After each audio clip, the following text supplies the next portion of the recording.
Συλληβρίας των γόνων και γίνης των εφορών, των εσχάτης χρόνης φανέντα, αρετής φύλων γνήσιων, νεκτάριον τιμήσομεν πιστή, ως εν Θεόν θεραπώντα Χριστού, αναβλύζει γαριάσεις παντοδαπάς, της ευλάβος κραυγάζουσι,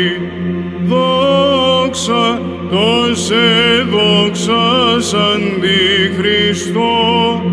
δόξα τόσε θαυμαστός αντί, δόξα το ενεργούντι δια σου, πάση